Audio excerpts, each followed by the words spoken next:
Alors aujourd'hui, Méline, nous allons parler de la curiosité des jeunes enfants. Donc, quand bébé grandit, il veut toujours tout explorer, il va vers les prises électriques, monte sur la table basse du salon. Mais en fait, pourquoi les enfants veulent toujours tout explorer ? L'enfant et le jeune enfant est naturellement curieux. Il est animé par un élan de découverte, par une soif d'apprendre. Il a besoin de l'action et de l'expérimentation pour comprendre son environnement, comprendre son monde. Une explication ne pourrait pas lui suffire parce qu'il n'a pas encore les représentations mentales de ce que sont les choses. Donc pour comprendre ce que c'est mouiller, il faut qu'il trempe sa main dans l'eau, qu'il trempe un objet, il faut qu'il voit que son objet change d'aspect, que ça dégouline, et là il comprendra, ok, mouiller c'est ça. D'accord, et du coup concrètement en tant que parents, nous, comment est-ce qu'on peut accompagner bébé ou l'enfant dans cette curiosité ? Alors c'est peut-être plus facile à dire qu'à faire, mais je crois que c'est vraiment primordial de considérer positivement la curiosité naturelle du jeune enfant. Mon enfant est curieux, c'est une bonne nouvelle, le contraire ne le serait pas. Et notre message, notre signal, au moins nos yeux et notre visage doivent lui dire c'est chouette que tu veuilles comprendre.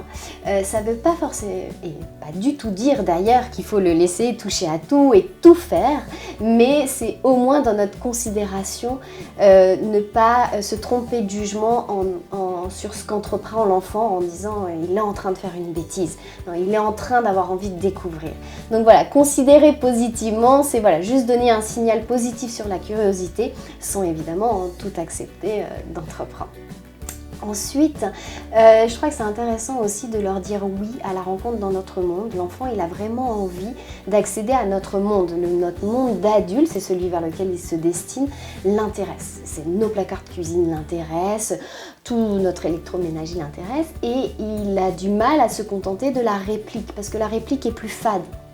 Son assiette en dinette, elle n'a pas de sonorité sympathique, elle n'a pas un poids intéressant à souposer, alors que nos casseroles de cuisine en inox, ont plus de sonorité, sont plus lourdes à porter. Donc il y a plus d'expérience à vivre avec ça qu'avec les faux semblants qu'il a dans sa dinette ou dans son environnement.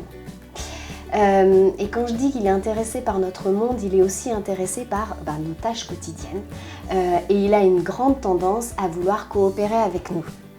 Il a envie d'étendre le linge avec nous, il a envie, parce que c'est curieux pour lui de manipuler une pince à linge, de faire ces choses-là. Et là aussi, je crois que c'est intéressant de leur dire oui à cette envie de coopération.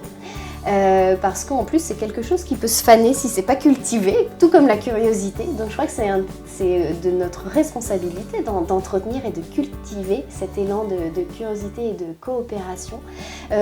Aussi qu'il n'enregistre pas le message vouloir aider, c'est pas bien, on me renvoie non, laisse, tu sais pas faire, ou voilà.